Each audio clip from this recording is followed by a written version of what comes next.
Muhammad is the messenger. Allah is our return. السلام علیکم ورحمۃ اللہ وبرکاتہ میرے پیارے عزیز دوستوں، اگلا نیا ویڈیو دیکھنے کے لیے چینل کو سب سے پہلے آپ سبسکرائب کر لیں، اس کے بعد آپ کو نوٹیفیکیشن بیل کو کرنا ہے اور یہاں پہ آپ ٹک لگاویں، نوٹیفیکیشن آن ہو گیا اس طرح سے۔ اس کے بعد اگر ویڈیو آپ کو پسند آ رہی تو انشاءاللہ پسند تو آنا ہی ہے بیان حضرت کا، تو یہاں پہ آپ اس جگہ پہ ٹک لگا دیں، لائک ہو جائے گا۔ اگر حضرت سے کسی موضوع پہ بیان سننا چاہتے ہیں تو ادھر سلائڈ کر کے نیچے جائیں، کامنٹ باکس میں جا کے اپنا کامنٹ لکھیں، یہاں پہ کچھ بھی کامنٹ لکھیں جو آپ بیان سننا چاہتے ہیں حضرت سے، انشاءاللہ اسی موضوع پہ حضرت بیان کریں گے۔ اس سے دن آپ کو بسم اللہ الرحمن الرحیم نحمده ونصلی علی رسولہ الکریم اما بعد۔ معزز دوستوں اور ہمارے بزرگوں، یہ آج اس چھوٹی سی کلپ کے ذریعے آپ حضرات کو یہ پیغام دینا چاہ رہا ہوں کہ عید الفطر یہ اللہ تعالیٰ کے جانب سے بہت مبارک گفٹ اور تحفہ ہے۔ اس مبارک گفٹ اور تحفے کو قدر کے ساتھ ہمیں اپنانا ہے۔ اللہ رب العزت نے ہم تمام بندوں کو ایک ماہ کے روزہ رکھنے کے بعد یہ ایک دن تہوار عید الفطر کا دن عطا فرمایا ہے، لیکن یاد رکھنا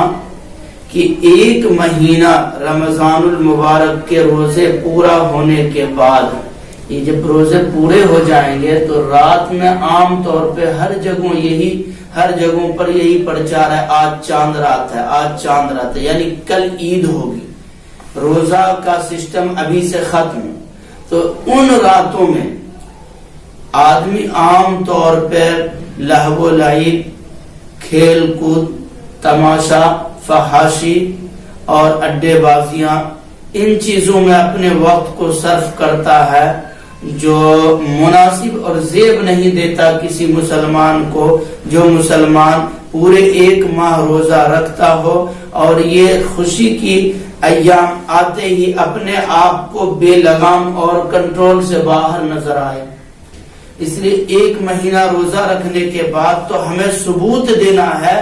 اللہ کو بھی، انسانوں کو بھی، پوری دنیا کو بھی، کہ دیکھو رمضان المبارک آیا، ایک ماہ کے روزے نے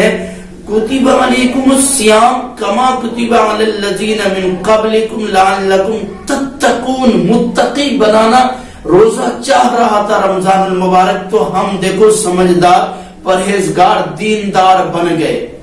لیکن ہر آدمی رمضان المبارک کے روزہ ختم ہوتے ہی چاند کی رات میں ہر آدمی اپنے آپ کو آزاد ہونا گرداننے لگتا ہے، ہر آدمی اپنے آپ کو آزاد نظر آتا ہے۔ پوری رات مارکیٹنگ میں گزر جاتی ہے، پوری رات خرید و فروخت میں گزار دیتے ہیں، پوری رات کھیل تماشا، مسجد کو سجانا اور مسجد میں لائٹیں لگانا اور مسجد اور پوری قبرستان نہ جانے کہاں کہاں چمکانا، لائٹ اور کیا کیا سزانا، اس میں ہی ہمارے پورے اوقات صرف ہو جاتے ہیں، اور ہم اسی طریقے سے تھکا کر کے صبح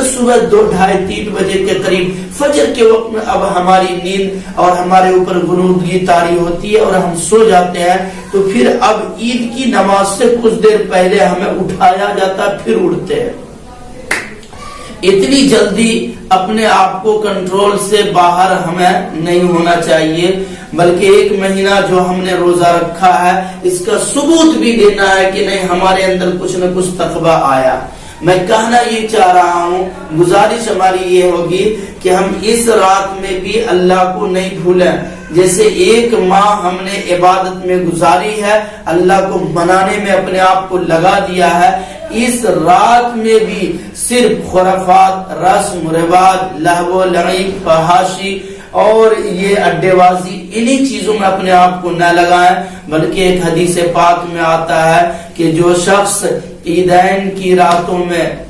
ایمان اور احتساب کے ساتھ اللہ کو منائے گا، اللہ کی عبادت کرے گا، تو اس شخص کا دل اس دن زندہ رہے گا جس دن ہر آدمی کے دل مردہ ہو جائیں گے۔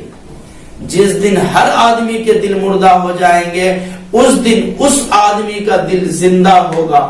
جو آدمی عیدین کی رات میں اپنے رب کو مناتا ہے، عبادت کرتا ہے۔ یعنی ایسا خوش نصیب آدمی میدان حشر اور حشر کے میدان کی سختی اور وہاں کی مصیبتوں سے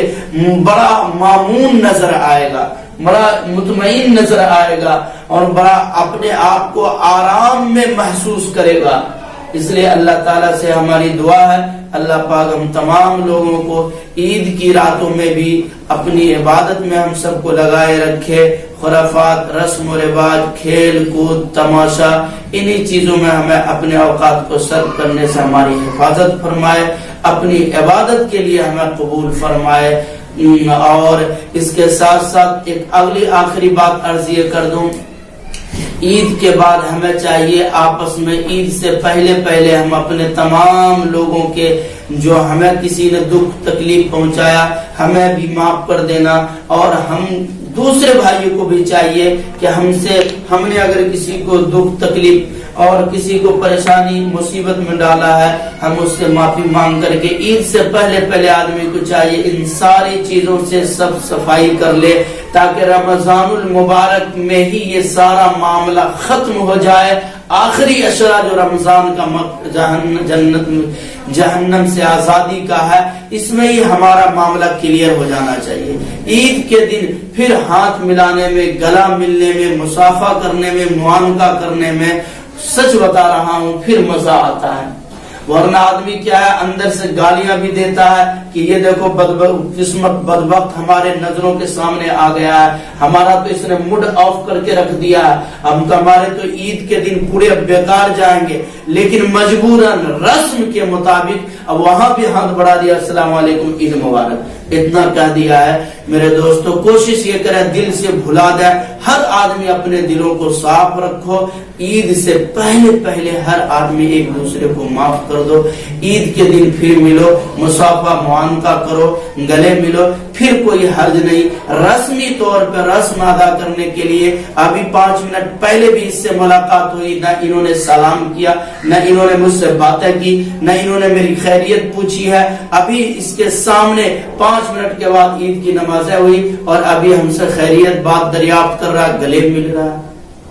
یہ تو پھر رسم اور رواج بن جائے گا، اس لیے ہمیں رسم اور رواج میں نہیں ڈھلنا ہے۔ ہاں اگر کسی نے یہ کسی کی عادت ہو ہمیشہ سلام کلام کرنے کی، بات چیت گفتگو کرنے کی، مصافحہ کرنے کی، معانقہ کرنے کی، پھر کوئی حرج نہیں، یہ ایسے لوگوں کو خاص کر کے منع کیا جاتا ہے۔ ابھی یہ بھی چل رہا، میں بھی چل رہا ہوں، ساتھ جا رہا ہوں عیدگاہ نماز پڑھنے کو، وہاں بیٹھے نہ انہوں نے سلام کیا نہ میں نے سلام کیا، نہ انہوں نے میری خیریت پوچھی نہ میں نے پوچھی، لیکن عید کی نماز پڑھتے ہی مسجد سے ہی عیدگاہ سے ہی وہ گلا ملنا اور وہ مصافحہ، وہ معانقہ، اسے لوگ عام کر دیا ہے۔ اصل اس کا مقصد جو تھا اسے فوت کر دیا۔ اس لیے میں آپ سے گزارش کروں گا کہ آپ تمام حضرات اس عید کو بھی اپنے نبی صلی اللہ علیہ وسلم کی سنت اور ان کے طریقے کے مطابق گزاریں۔ اللہ پاک عمل